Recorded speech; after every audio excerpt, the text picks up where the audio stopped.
We usually think of zombies as something that exists only in big-budget horror movies or scary comic books, and we have been very creative about it.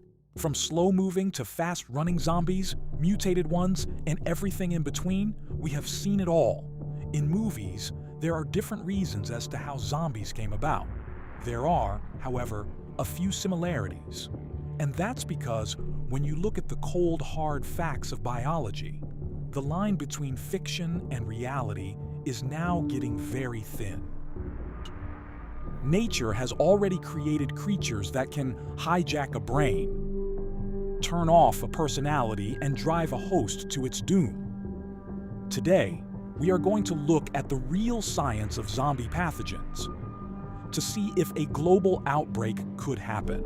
We will explore the possible causes of a zombie apocalypse and the probability of it happening. More importantly, we need to ask, what do we need to do to survive a zombie apocalypse?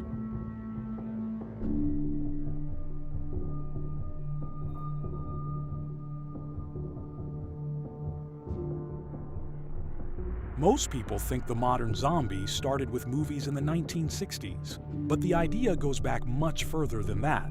The original concept comes from Haitian folklore, where a person is brought back from the dead to work as a slave.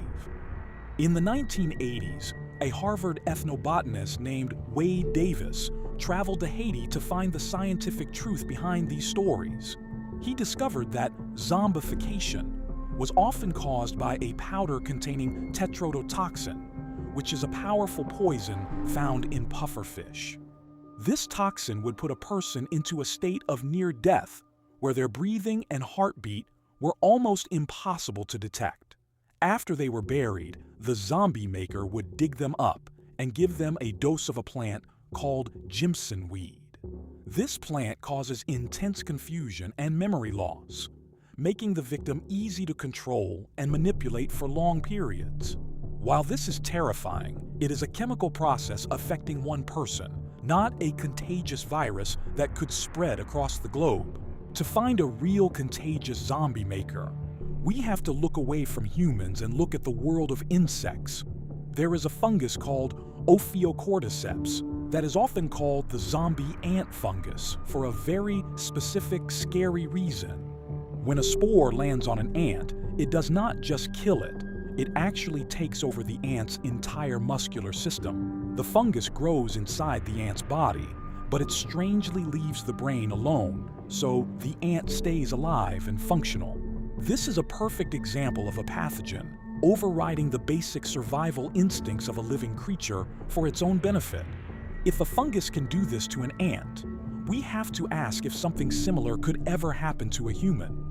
This shows that nature already has the software to rewrite the behavior of a complex living organism from the inside. But let's look at something closer to home, like the parasite Toxoplasma gondii. This parasite needs to get into the stomach of a cat to reproduce, but it often starts its life inside a mouse. To get from the mouse to the cat, the parasite actually changes the mouse's brain chemistry to remove its fear of cats, making it easier for cats to hunt them. Some studies suggest that humans infected with this parasite show subtle changes in behavior, like increased risk-taking or slower reaction times.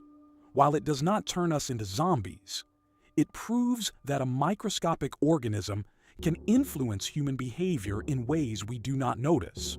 If we want to find the closest thing to a real zombie virus in humans, we have to look at the rabies virus. Rabies is a viral disease that attacks the central nervous system and is almost 100% fatal without immediate treatment. Once the virus reaches the brain, it causes symptoms that look exactly like the beginning of a cinematic zombie outbreak. The patient becomes extremely agitated, aggressive, and can even suffer from a bizarre condition called hydrophobia, or fear of water. When a person with rabies sees water, their throat goes into violent spasms because the virus does not want them to swallow. The virus wants the saliva to stay in the mouth, full of viral particles, so it can be passed on to the next victim. Animals with rabies will bite anything that moves. which is a direct result of the virus manipulating their natural behavior.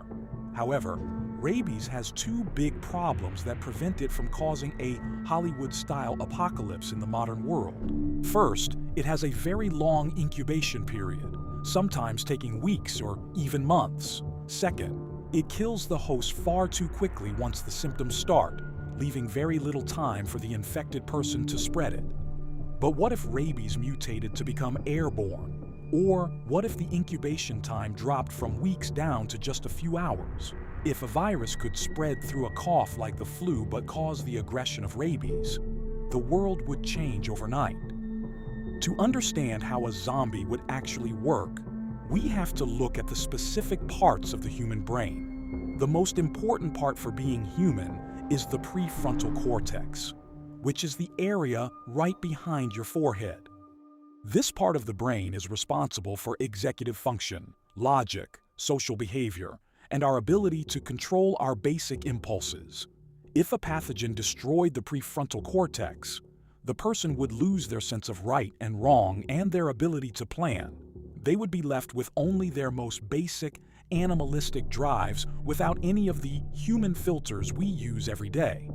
At the same time, the pathogen would need to hyperactivate a different part of the brain called the amygdala. The amygdala is the almond-shaped cluster that handles our emotions, especially fear and intense predatory aggression. If your amygdala is constantly firing, you are in a permanent state of fight or flight, seeing everything around you as a threat. A person with a broken prefrontal cortex and an overactive amygdala would be a mindless, violent shadow of their former self. But for them to move and hunt, the virus would have to leave the basal ganglia and the brainstem completely alone. The brainstem controls the things we do without thinking, like breathing, heart rate, and basic motor skills like walking. This is why movie zombies can walk and eat but cannot speak or solve puzzles. Their higher brain is gone, but the most basic functions to stay alive still work. Another terrifying possibility comes from prions, which are not even viruses or bacteria, but just misshapen proteins. Prions cause diseases like bovine spongiform encephalopathy, which most people know by the name mad cow disease. When a prion enters the brain, it acts like a slow-motion wrecking ball, causing other healthy proteins to fold incorrectly.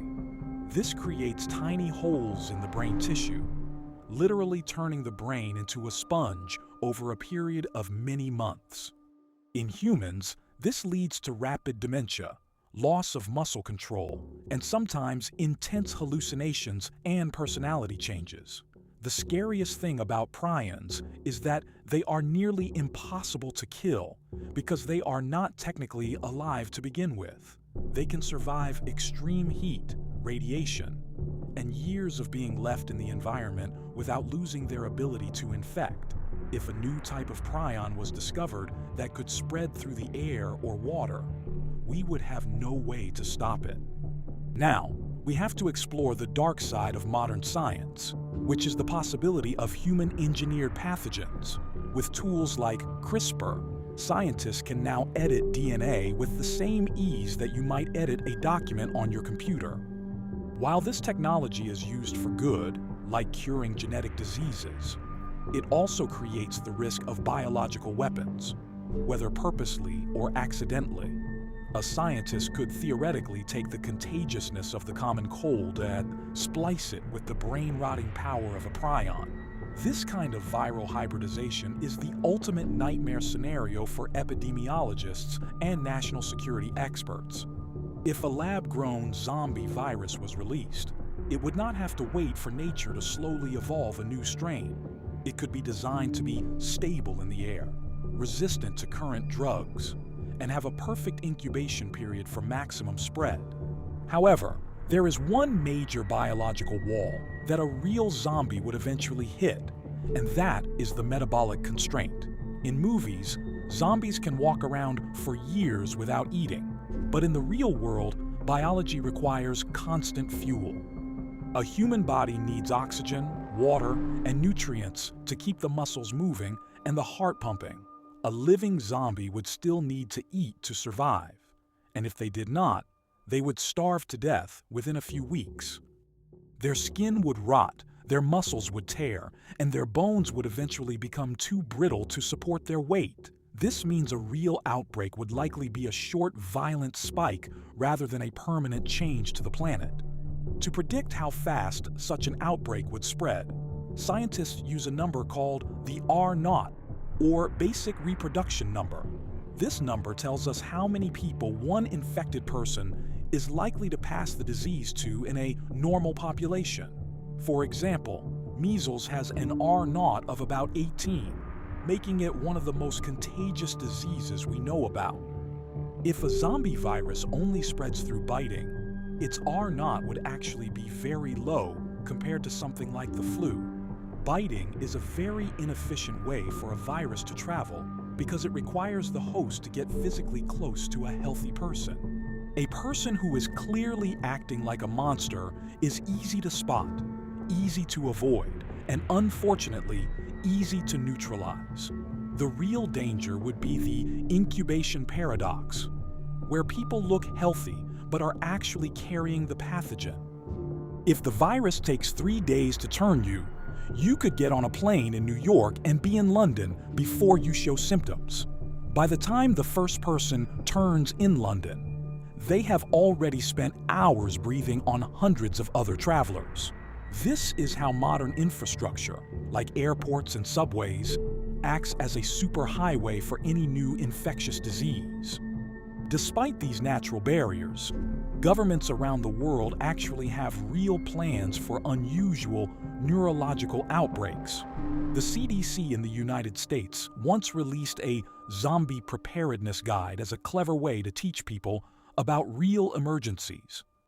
But there is a more serious document called CONPLAN 8888, which is a real U.S. Strategic Command Survival Plan. It was written as a training exercise for young officers to think about a total breakdown of society during a pandemic. The plan covers everything from protecting critical infrastructure to the legal status of people who are no longer human. One of the biggest challenges in the real world would be the ethics of how we treat the infected people. If a virus turns your neighbor into a violent shell, are they still a patient with rights? Or are they a lethal threat? History shows that in times of plague, humans often turn on each other long before the disease actually finishes us off. Vaccine development would also be a massive hurdle because the brain is protected by something called the blood-brain barrier. This barrier is a wall of cells that prevents harmful substances in the blood from entering the sensitive brain tissue. Most medicines and vaccines have a hard time crossing this wall, which makes treating brain diseases extremely difficult.